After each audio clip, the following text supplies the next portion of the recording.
اللہ تعالیٰ تو کہتا ہے جائز طریق سے اگر تمہارے پہ جنگ ٹھونسی جاتی ہے تو تمہیں دفاع کے لیے، اپنا دفاع کرنے کے لیے، اپنے آپ کو بچانے کے لیے، اپنی مسجدوں اور عبادت گاہوں کی حفاظت کرنے کے لیے تو جہاد کا حق ہے، لیکن معصوم جانوں کو، بچوں اور عورتوں کو خود کش حملوں سے اڑانے کے لیے جہاد کی والے جو ہیں یہ جہاد نہیں ہے، یہ اللہ تعالیٰ کے حکموں کی صریح نافرمانی ہے۔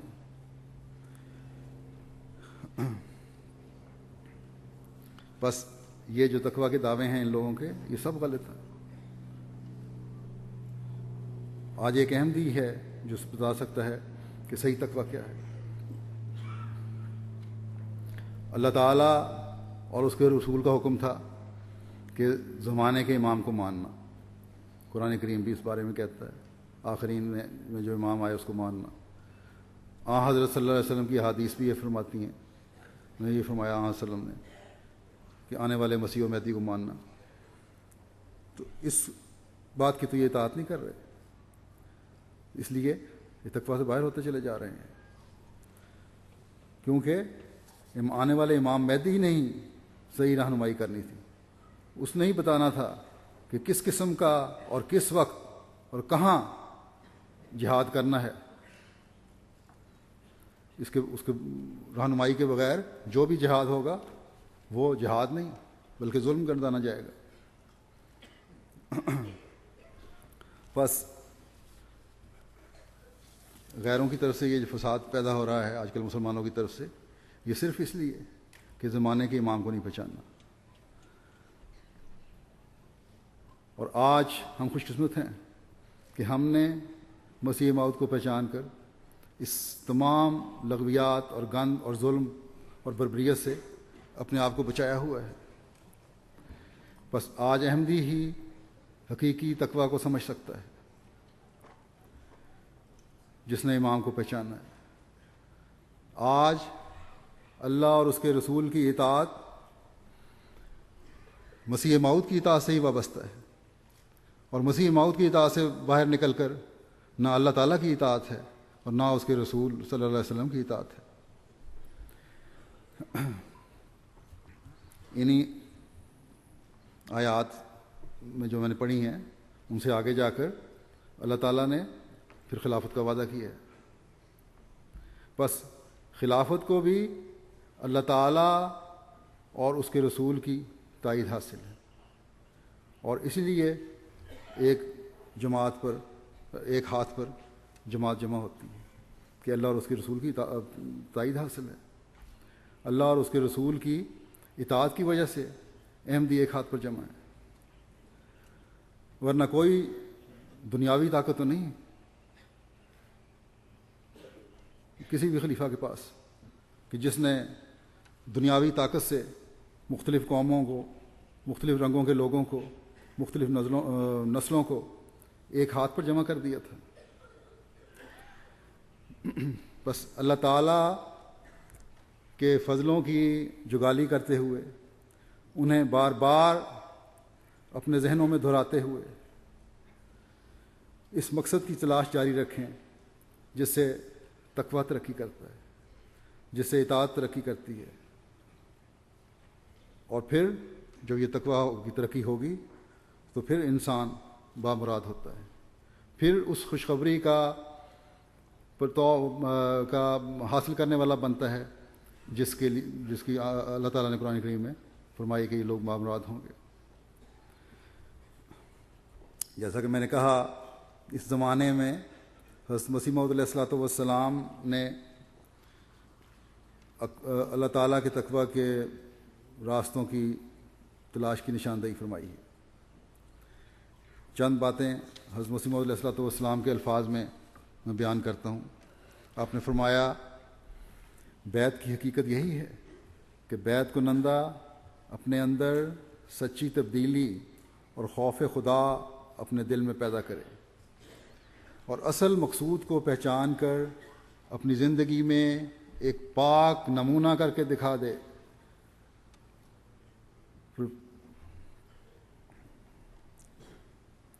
اور اصل مقصد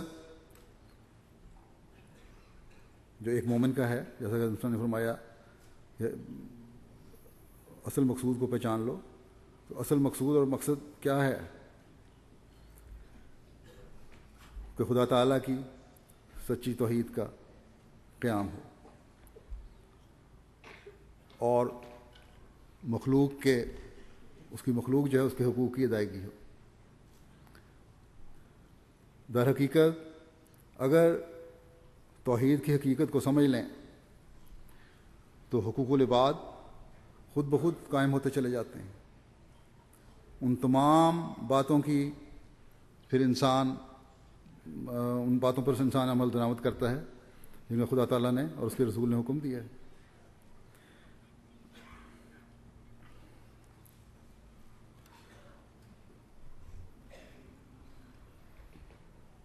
نوجوان ہیں جو ہمارے میں سے نوجوان ہی میرے سامنے بیٹھے ہیں اکثریت، اور یا نوجوانی کی عمر سے گزر رہے ہیں لیکن ابھی تک جوان ہیں.